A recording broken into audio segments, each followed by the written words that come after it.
This is SpaceTime Series 25, Episode 30, for broadcast on the 11th of March 2022.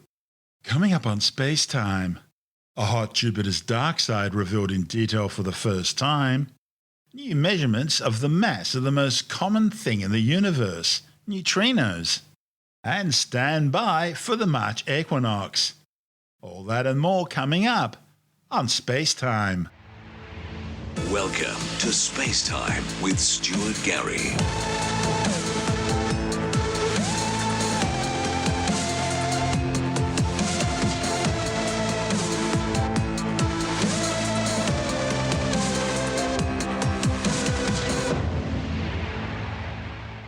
Astronomers have obtained the clearest view yet of the perpetual dark side of a hot Jupiter exoplanet that's tidally locked to its host star.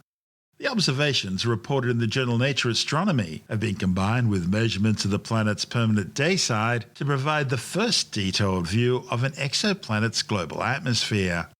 The study's lead author, Thomas Michael Evans from MIT, the Massachusetts Institute of Technology, says science is now moving beyond just taking isolated snapshots of specific regions of an exoplanet's atmosphere to one of studying them as three-dimensional systems.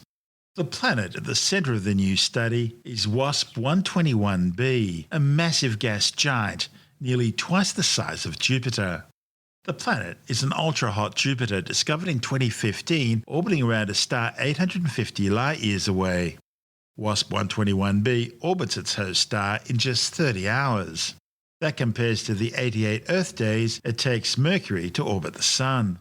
Because it's so close to its host star, WASP 121b is tidally locked, with the same side always facing the star, permanently roasting, while the other side is in perpetual darkness, turned away forever to the blackness of space.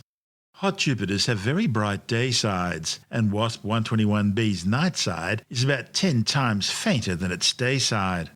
Astronomers had previously detected water vapor, and they studied how the atmospheric temperature changes with altitude on the planet's day side. But this new study captures a far more detailed picture. The researchers were able to map the dramatic temperature changes from the day to the night side, and to see how these temperatures change with altitude. They also tracked the presence of water through the atmosphere to show for the first time how water circulates between the planet's day and night sides. While on Earth, water cycles first by evaporating, then condensing into clouds, then raining out, on WASP 121b, the water cycle is far more intense. On the day side, the atoms that make up water are quite literally ripped apart at temperatures of over 3000 Kelvin. These atoms eventually get blown around to the night side, where colder temperatures allow hydrogen and oxygen atoms to recombine into water molecules, which then blow back to the day side, where the cycle starts again. The authors have calculated that the planet's water cycle is sustained by winds that whip the atoms around the planet at speeds of more than 5 kilometers per second. That's over 18,000 kilometers an hour. And it would seem water isn't alone in circulating around this planet. The authors also found that the night side is cold enough to host exotic clouds of iron and corundum, a mineral that makes up rubies and sapphires. These clouds, like water vapor, may whip around the day side where high temperatures vaporize the metals to form a gas. On the way, exotic rain might be produced, such as liquid gems from the corundum clouds. The authors were also able to use a spectroscopic camera aboard NASA's Hubble Space Telescope to carry out further observations of WASP 121b. This instrument observes light from the planet and its host star, and then breaks that light down into its constituent wavelengths, the intensities of which give astronomers clues about the atmosphere's temperature and chemical composition. Through spectroscopic studies, scientists have observed atmospheric details on the day sides of many exoplanets. But doing the same for the night side of one of these planets is far trickier, as it requires watching for tiny changes in the planet's entire spectrum as it circles the star. So, astronomers observed WASP 121b throughout 2 full orbits, one in 2018 and another in 2019. The researchers looked through the spectroscopic data for a specific elemental line or spectral signature that indicated the presence of water vapor.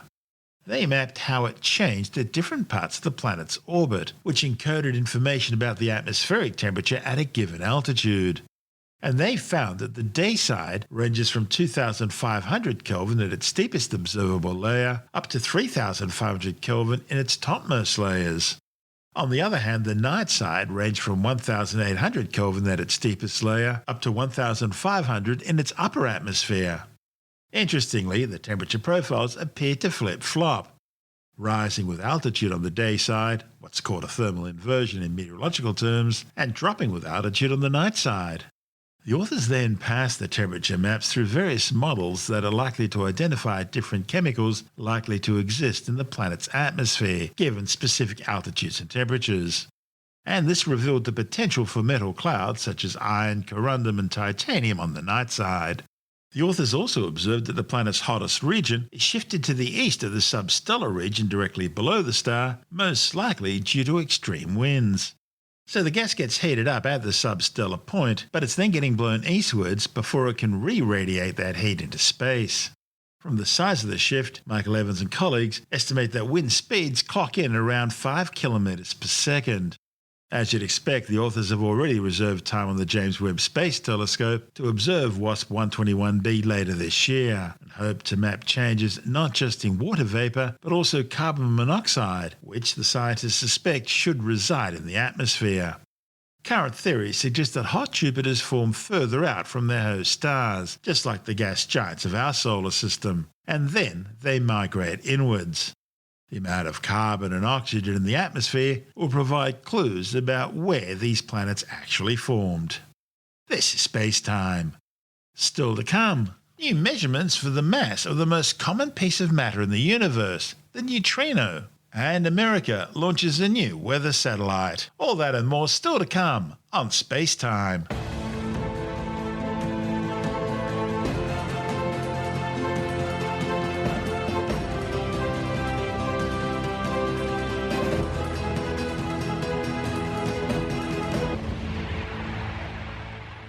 Scientists have determined that the mass of the neutrino is less than 0.8 electron volts. The findings, reported in the journal Nature Physics, will help researchers better understand the makeup of the universe and its evolution. Neutrinos are the most common elementary particle in the known universe. There are even more of them than photons, and they're arguably the most fascinating. They're generated through radioactive decay in stars, in supernovae, in nuclear explosions, in particle accelerators, and in atomic reactors. The neutrino is so named because it's electrically neutral, and because its rest mass is so small it was long thought to be zero. And because they have almost no mass, they're capable of being accelerated to almost the speed of light. Neutrinos come in 3 known types or flavors: electron neutrinos, muon neutrinos, and tau neutrinos. Each has its own specific properties. But confusingly, the 3 flavors of neutrinos don't line up with the 3 mass species. It seems each of the 3 flavors is made up of a quantum mixture of all 3 mass species. So a particular tau neutrino, for example, has bits of all 3 mass species in it. And those different mass species allow neutrinos to oscillate between the 3 flavors. So an electron neutrino, produced say through beta decay reactions, can interact in a distant detector as a muon or tau neutrino. Are you confused yet? Don't worry, you will be. Although they have no electric charge, neutrinos do have corresponding antimatter counterparts, identified by their opposite chirality or handedness. Neutrinos interact with other matter only through gravity and through the weak nuclear force. In fact, they're so weakly interactive that several trillion of them are passing through you every second without you even realizing it. In cosmology, neutrinos play an important part in the formation of large-scale structures, while in particle physics, their very small mass sets them apart, pointing the way to new physical phenomena beyond the standard model, the very foundation stone of science's understanding of the universe. Now, these new measurements were undertaken by the International Catron Experiment at the Karlsruhe Institute of Technology, which has the world's most sensitive facility for measuring neutrinos.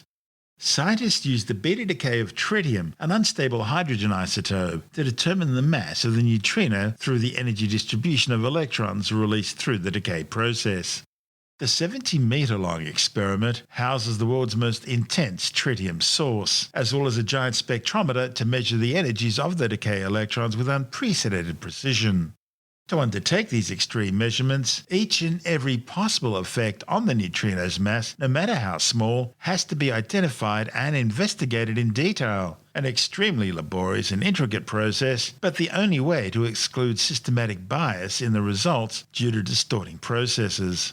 The experimental data from the first year of measurements and modelling allowed the study's authors to determine a new upper limit of 0.8 electron volts for the neutrino's mass. An electron volt is a basic unit of particle energy, the amount of energy gained or lost by a single electron accelerating from a rest state through an electric potential difference of 1 volt in a vacuum. It's the equivalent of 1.602 by 10 to the minus 19 joule. And thanks to Albert Einstein's famous mass-energy equivalence equation equals mc squared, that is, energy equals mass times the speed of light squared, it's also a unit of particle mass in physics and astronomy. Of course, March the 14th is Einstein's birthday, so we couldn't not mention him. This is the first time a direct neutrino mass experiment has entered the sub-electron volt mass range, which is vital in cosmology and particle physics, as it's here where the fundamental mass scale of neutrinos is assumed to be. Further measurements of the neutrino's mass will continue until the end of 2024. Scientists will steadily increase the statistics of events and continue to develop and install upgrades to further reduce the background rate. And the Karlsruhe facility is also working on a new detector called Tristan. This will allow Catherine to begin a search for the sterile neutrino, with masses in the kilo-electron volt range from 2025. Sterile neutrinos are one of the candidates for dark matter, a mysterious invisible substance which makes up 85% of all the matter in the universe, but which can only be detected through its gravitational influence on normal matter. This is SpaceTime. Still to come, a new weather satellite rockets into orbit. And the March equinox, the constellations Taurus the Bull, Leo the Lion, and the Gemini twins Poleax and Castor. And don't forget March 14, International Pi Day, and Albert Einstein's birthday. They're among the many features this month on Skywatch.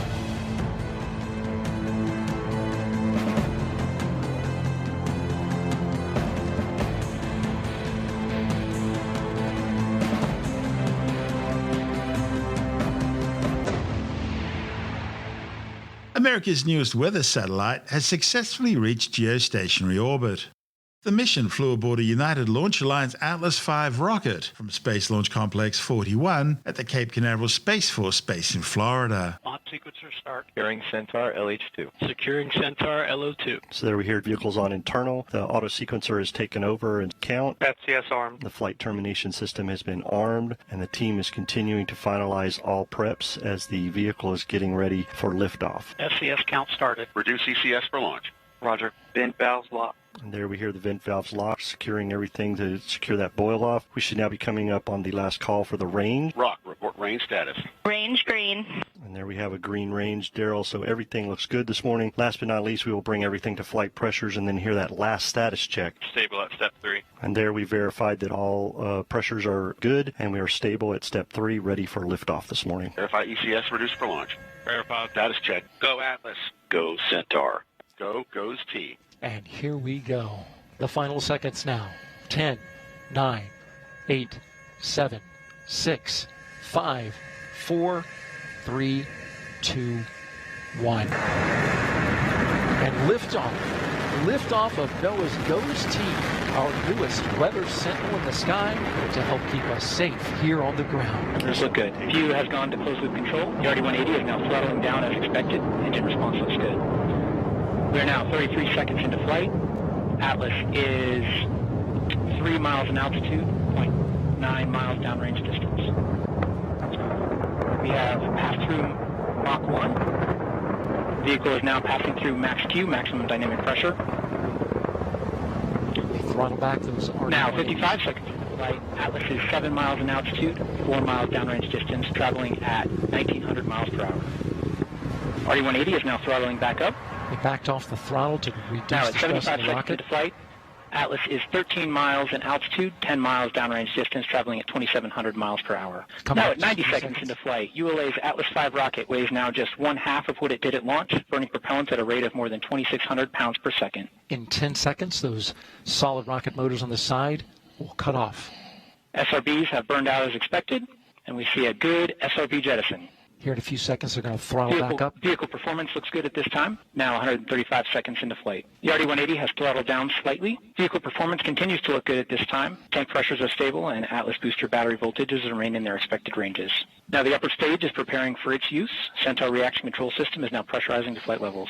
Now they'll jettison the payload fairing, which protects GOES-T at 3 minutes and 30 seconds. We have just over 1 minute until BECO. We're now seeing the RD-180 throttle limiting to maintain a 2.5 G acceleration limit. Standing by for payload fairing jettison, and we've seen a successful payload fairing jettison. RD-180 is throttled back up now, and the vehicle has reached a 4.6 G acceleration limit and will maintain this level through BECO. We've seen that the Centaur has begun its boost phase shield down sequence. Booster about to cut off. And BECO, booster engine cutoff. Standing by for stage separation, and a successful stage separation event. We've seen pre-start on the RL-10, and Mass 1, we have ignition for the first burn. This first burn of ULA's Centaur upper stage will place the GOES-T spacecraft into a parking orbit around the Earth. This burn will last just over 7 minutes. Operated by NASA and NOAA, the National Oceanographic and Atmospheric Administration, the Geostationary Operational Environmental Satellites, or GOES, provide continuous coverage of weather and hazardous environmental conditions across the United States. Once operational in a few months' time, the GOES-T spacecraft will be renamed GOES-18. The 2,857 kilogram spacecraft is the size of a school bus and carries enough fuel for a 15-year lifespan. Built by Lockheed Martin, it's the third of 4 new generation R-series weather satellites equipped with scientific instruments designed to monitor wildfires and floods across the United States. The first of the new satellites, launched in 2016, tracks Atlantic hurricanes and other East Coast phenomena, while the second flew in 2018. In fact, the pair were used to monitor the launch of their new sister. The fourth in the series is slated for launch in 2024. The GOES-18 will actually replace its predecessor, the GOES-17. That's the one launched in 2018. Problem is, it suffered a coolant line blockage, which has affected its main camera, causing it to lose up to 10% of its data due to overheating camera detectors. GOES-T, aka GOES-18, is equipped with a multi-channel infrared and visible light imager, a sounder which provides data for vertical atmospheric temperature and moisture profiles, surface and cloud top temperatures, and ozone distribution. A data collection system to receive and resend ground-based meteorological data from other weather stations, and a slew of scientific packages, including a magnetometer, an X-ray sensor, a high-energy proton and alpha particle detector, an energetic particle sensor, and a sun-pointed extreme ultraviolet sensor. The spacecraft also carries a search and rescue repeater. It collects data from emergency position indicating radio beacons and emergency locator transmitters, better known as EPIRBs, which are used during search and rescue operations. This is SpaceTime.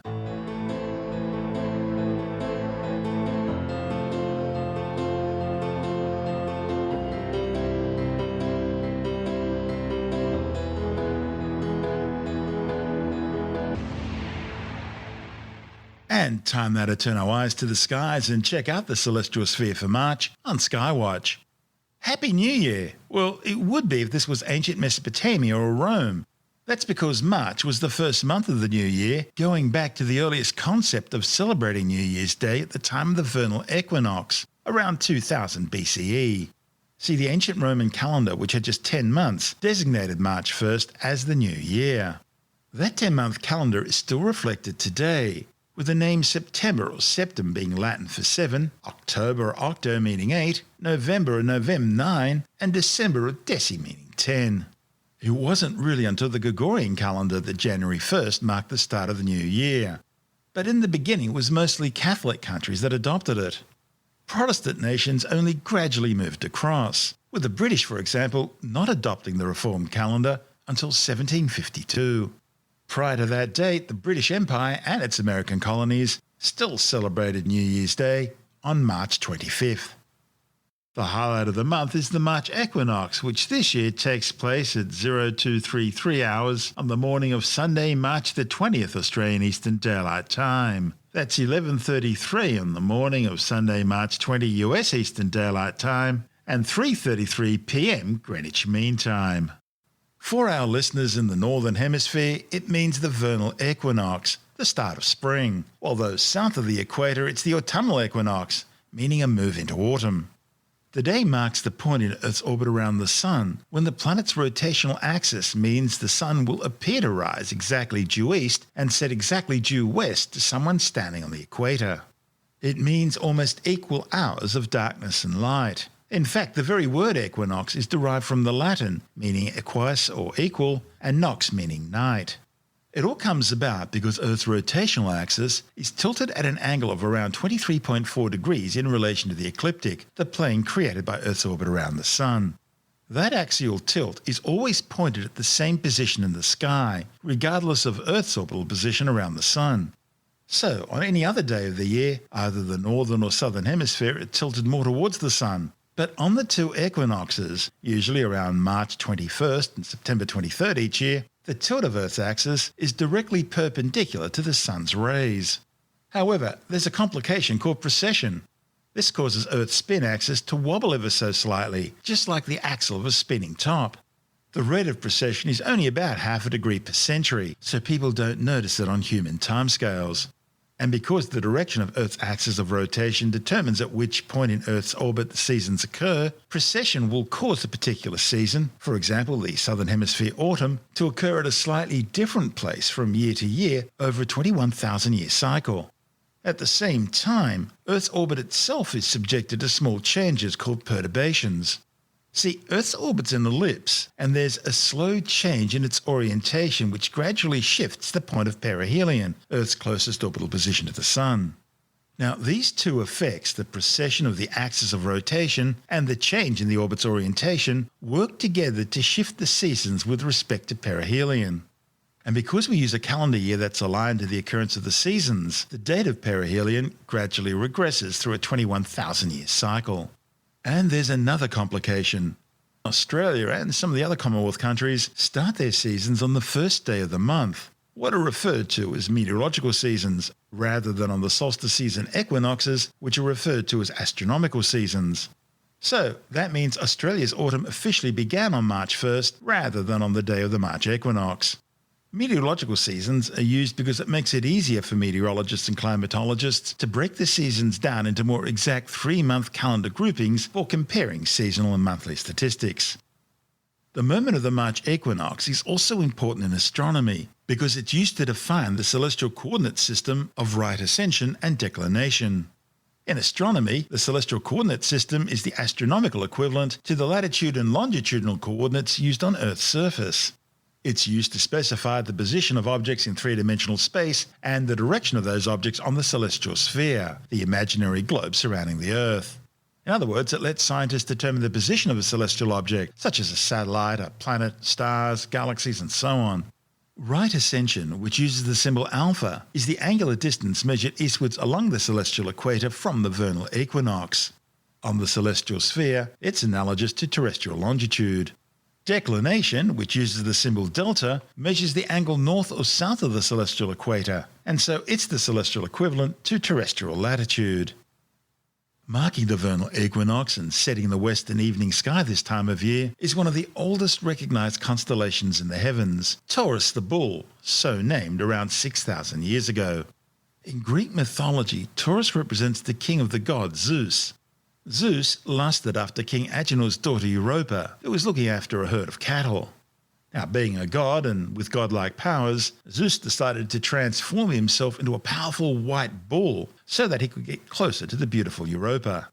Now, once transformed into a bull, Zeus convinced Europa to climb on his back, and he then carried her off to the island of Crete. Taurus's head is represented by a dominant V-shaped grouping of stars. The bright reddish star in the group is Aldebaran, an orange giant 1.5 times the mass of the Sun, located 65 light-years away. A light-year is about 10 trillion kilometres, the distance a photon can travel in a year at 300,000 kilometres per second. the speed of light in a vacuum, and the ultimate speed limit of the universe. Aldebaran is the 14th brightest star in the night sky and the closest bright star to the point of the vernal equinox. In ancient Arabic, Aldebaran's name means the follower, as it appears to follow the 7 sisters of the Pleiades. It's also the first of the 4 royal or guardian stars identified by the ancient Mesopotamians. Now, that V-shaped grouping of stars near Aldebaran is known as the Hyades.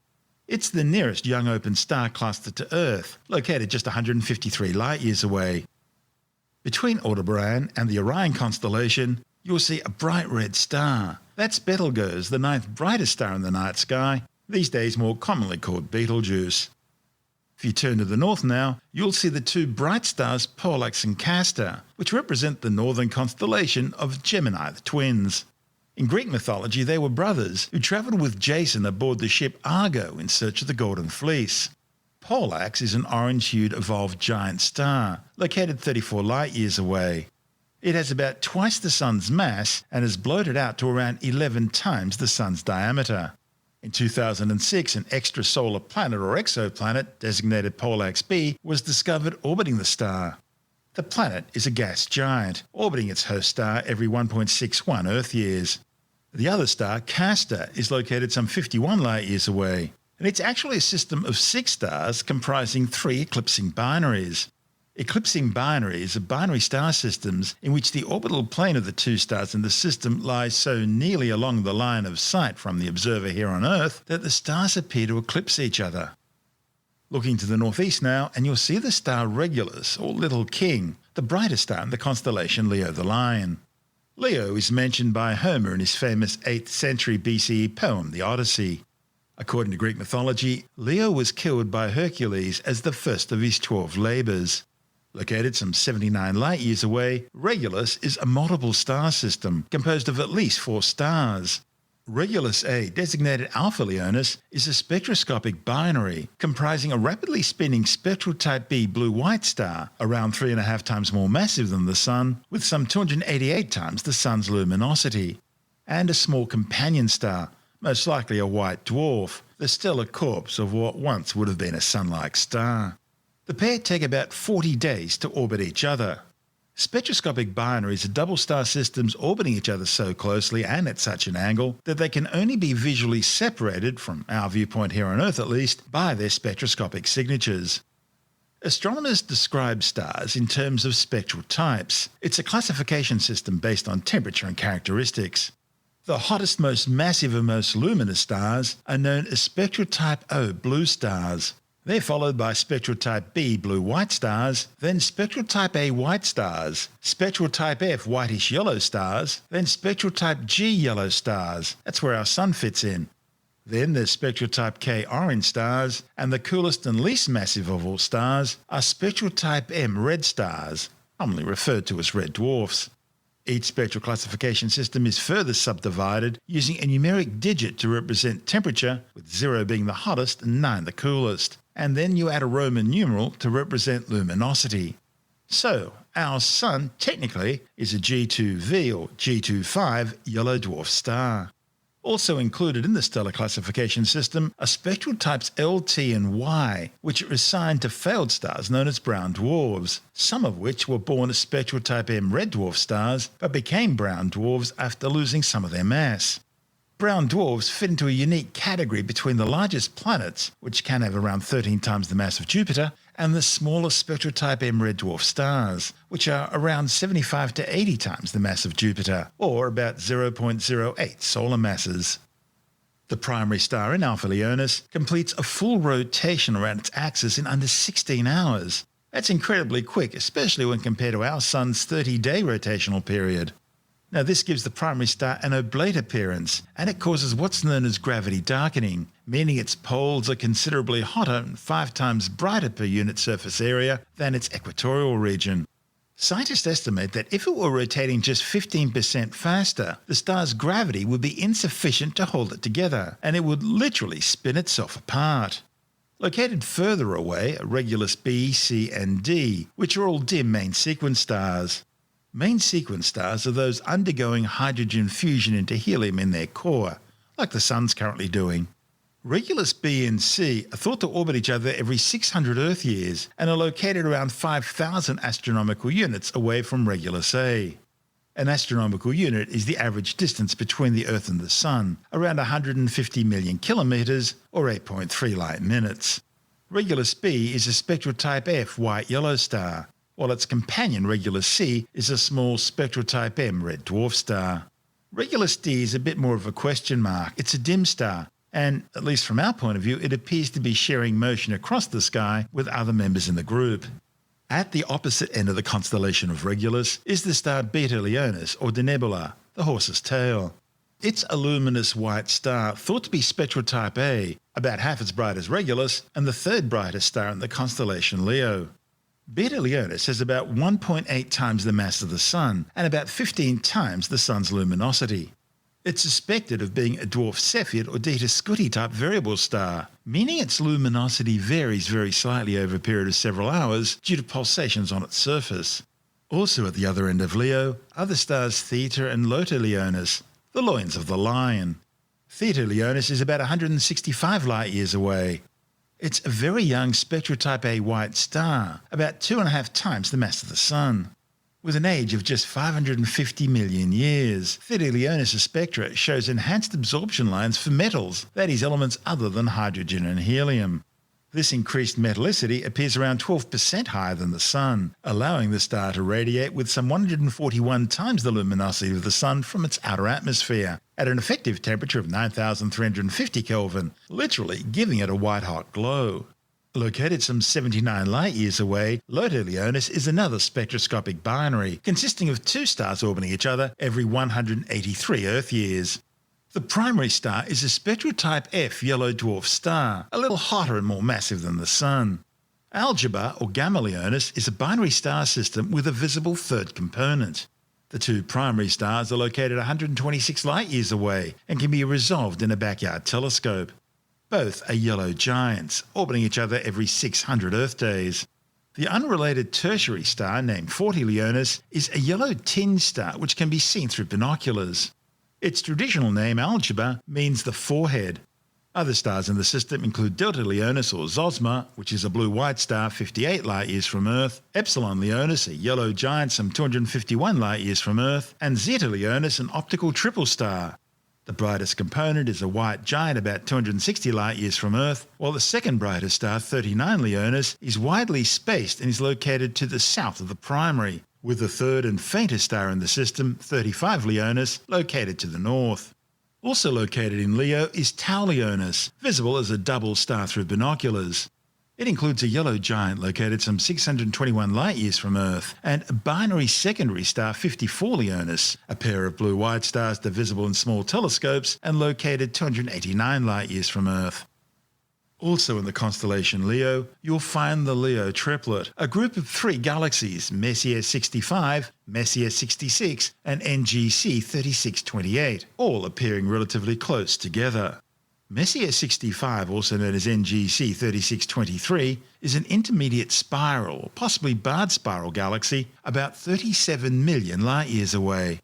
M65 disk appears to be slightly warped, and a relatively recent burst of star formation is suggestive of some gravitational interaction with the other two galaxies in the Leo triplet, possibly around 800 million years ago. Nearby is Messier 66, or NGC 3627. Another intermediate spiral galaxy, some 95,000 light-years wide and about 36 million light-years away. Gravitational interaction from its past encounters with the neighbouring galaxies in the triplet has resulted in an extremely high central mass concentration, a high molecular to atomic mass ratio, and a resolved non-rotating clump of neutral atomic hydrogen apparently removed from one of its spiral arms. The third member in the group is NGC 3628, the Hamburger Galaxy, a spiral galaxy with a spectacular 300,000 light-year long tidal trail of gas and stars. NGC 3628 is located 35 million light-years away. Its most conspicuous feature is the broad and obscuring band of dust located along the outer edge of its spiral arms, effectively transecting the galaxy to the view from Earth. Other bright well-known galaxies in Leo include Messier 95, Messier 96, Messier 105, and NGC 2903. M95 and M96 are both spiral galaxies, each about 20 million light years from Earth. M95 is a barred spiral. Another barred spiral galaxy is NGC 2903, which is thought to be very similar in size and structure to our own Milky Way galaxy. It was discovered by William Herschel in 1784. Close to the M95-M96 pair is the elliptical galaxy M105, which is also around 20 million light years from Earth. Okay, let's turn to the east now and the constellation of Corvus the Crow. In Greek mythology, Corvus was a really clever crow. In fact, he could talk to people. However, after refusing to speak to the god Apollo, he was banished to the sky, together with Crater the Cup and Hydra the Snake. One of the brightest stars in Hydra is Alphard, the solitary one, so named because it appears all alone in the sky. Okay, turning to the western horizon now, and you'll see the star Achernar in the southern tip of the constellation Eridanus the River. Eridanus is one of the largest and longest constellations in the sky. Achernar means the river's end, as it marks the end of the river Eridanus. Located around 139 light years away, Achernar is a binary star system comprising two stars, Alpha Eridani A and Alpha Eridani B. One of the 10 apparent brightest stars in the night sky, Alpha Eridani A is a young, hot spectral type B blue star, about 6.7 times the mass of the Sun, with a stunning 3,150 times the Sun's luminosity. Achenar's extremely high rotational velocity of over 16 kilometers per second gives it an oblate shape, making it one of the least spherical stars in the Milky Way, with an equatorial diameter some 56% greater than its polar diameter. This distorted shape means the star displays significant latitudinal temperature variations, with its polar temperature being above 20,000 Kelvin, while its equatorial temperature, being much further away from the stellar core, is only around 10,000 Kelvin. Those high polar temperatures are generating a fast polar wind, ejecting matter from the star and generating a polar envelope of hot gas and plasma. The companion star, Alpha Eridani B, appears to be a spectral type A white star with about twice the mass of the Sun. The two stars orbit each other at an average distance of roughly 12.3 astronomical units.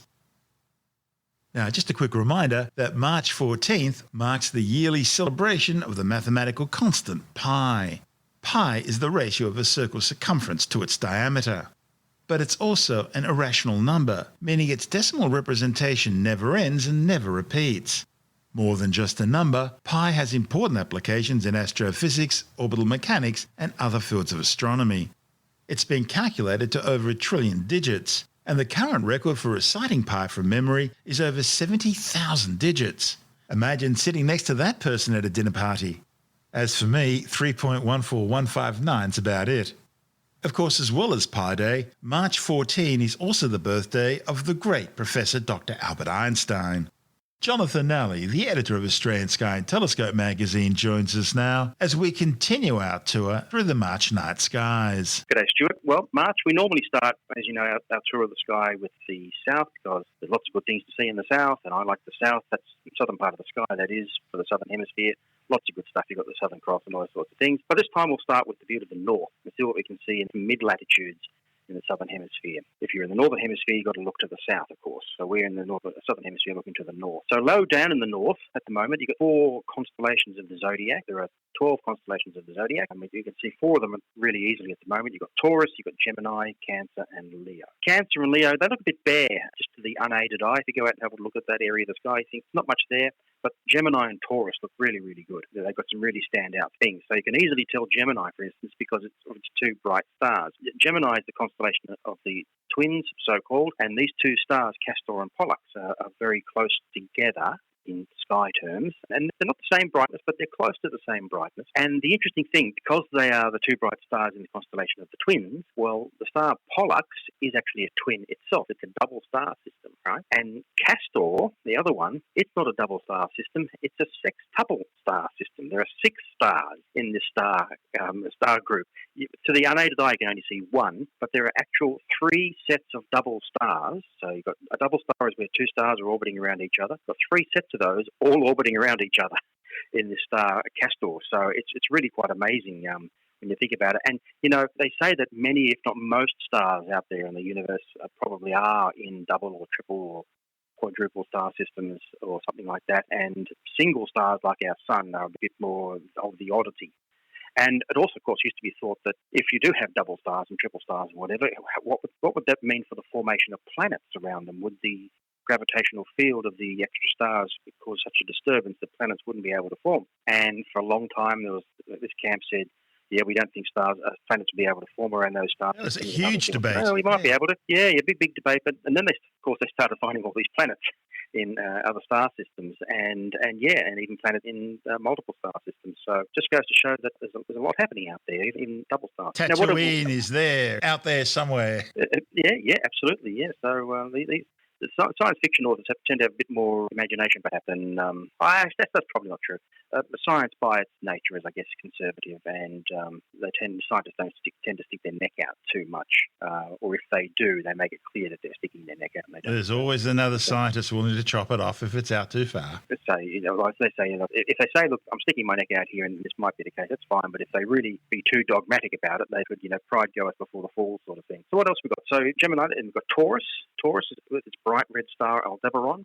Aldebaran is a single star, by the way, just on its own. Taurus and Gemini, both these constellations, have lots of great star clusters too, which you can easily pick out if you have a pair of binoculars. There are one or two star clusters that you can, or groupings of stars that you can see with the unaided eye, but if you get the binoculars onto them, you can see a lot more because you've got extra magnification. You're bringing in more light with the lenses and the binoculars. Higher up in the northern sky, you've got mighty Orion, our favourite constellation. Grab the opportunity to see it now if you're really keen on seeing Orion and all the great stuff that's in that constellation, because a couple of months from now, it'll have dropped below the western horizon, and we won't be able to see it again till towards the end of the year. Now, down in the south, high overhead at this time of the year, we've got the two brightest stars in the night sky. We've got Sirius and Canopus. Sirius, another double star system. The larger of its two stars is twice as massive as our sun, and that's not even particularly big, being twice as massive as our sun. There are stars out there that are far bigger than that, or far more massive than that. Sirius' apparent brightness, that's the brightness that it appears to our eye rather than its intrinsic brightness if you saw it from a standard distance. Sirius' apparent brightness is about twice that of Canopus, so it appears to be twice as bright as Canopus. But in fact, Canopus is about twice as massive as Sirius, and it's intrinsically much brighter itself. But Canopus seems dimmer just because it's a lot further away. Canopus is 310 light years from Earth, while Sirius is very nearby at only 8.6 light years. So that's another thing you need to bear in mind when you're looking at stars. And your neighbour. You think, well, that star is bright, so it must be close, and that star is dim, must be far away. That doesn't always work out that way. It could just be that star is bright because it's a long way away and it's really, really bright, but that dim star over there is very close. It just happens to be quite dim. That's the way it works a lot of the time. Sweeping south along the Milky Way, past Sirius and Canopus, we come to the far southern constellations. You've got the Southern Cross and you've got the Carina near next door. The Cross, this time of the year, in the mid-evening, it's lying on its left-hand side, okay? So it looks like a kite lying on its left-hand side. If you stay up late or you get up really early in the morning, about 2:30, 3 o'clock or so, you'll find it's much, much higher in the sky and standing straight up. And that's because the Earth has turned on its axis and our angle of the angle we're looking at it has changed a little bit, and therefore the sky has appeared to rotate, whereas in fact it's the Earth rotating underneath it. Now, shifting to the planets, and I'm afraid, talking about getting up early in the morning, you're going to have to be a night owl or a very early riser to see any of them this month, because they're all visible to the east in the hours before sunrise. Venus and Mars are the first to rise, not too far apart from each other. You can easily tell them apart. In fact, you can't miss Venus because it's really big, really bright, and bright white colour. Mars nearby is an average sort of brightness, and it's got a reddish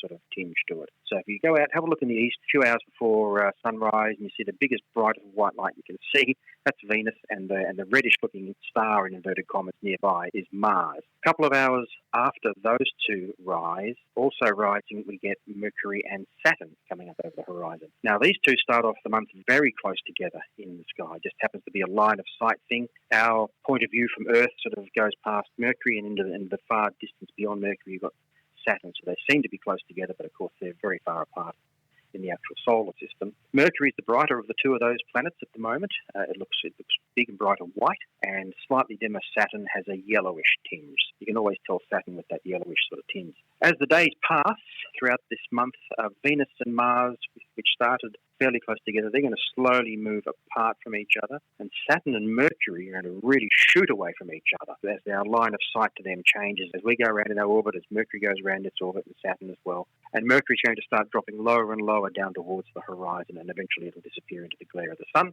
And I haven't mentioned Jupiter yet, and that's because it starts the month in the same direction of the sun and therefore is lost in the sun's glare. We can't see it because it's around the other side of the sun.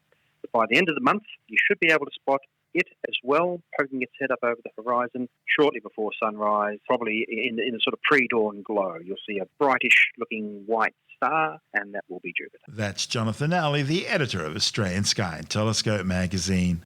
And don't forget, if you're having trouble getting your copy of Australian Sky and Telescope magazine from your usual retailer because of the current lockdown and travel restrictions, you can always get a print or digital subscription and have the magazine delivered directly to your letterbox or inbox. Subscribing's easy.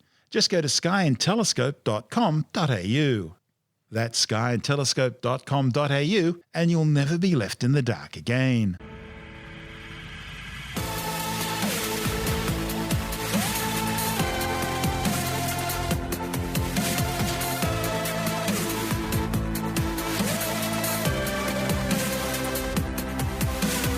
And that's the show for now. SpaceTime is available every Monday, Wednesday and Friday through Apple Podcasts, iTunes, Stitcher, Google Podcast, Pocket Casts, Spotify, Acast, Amazon Music, Bytes.com, SoundCloud, YouTube, your favourite podcast download provider, and from spacetimewithstuartgary.com. SpaceTime's also broadcast through the National Science Foundation on Science Zone Radio and on both iHeartRadio and TuneIn Radio. And you can help to support our show by visiting the SpaceTime store for a range of promotional merchandising goodies, or by becoming a SpaceTime patron, which gives you access to triple-episode commercial-free versions of the show, as well as lots of bonus audio content which doesn't go to air, access to our exclusive Facebook group, and other rewards. Just go to spacetimewithstuartgary.com for full details. And if you want more SpaceTime, please check out our blog, where you'll find all the stuff we couldn't fit in the show, as well as heaps of images, news stories, loads of videos, and things on the web I find interesting or amusing. Just go to spacetimewithstuartgary.tumblr.com. That's all one word, and that's Tumblr without the E. You can also follow us through @StuartGary on Twitter, @SpaceTimeWithStuartGary on Instagram, through our SpaceTime YouTube channel, and on Facebook, just go to facebook.com/SpaceTime with Stuart Gary. And SpaceTime is brought to you in collaboration with Australian Sky and Telescope magazine, your window on the universe. You've been listening to SpaceTime with Stuart Gary. This has been another quality podcast production from Bytes.com.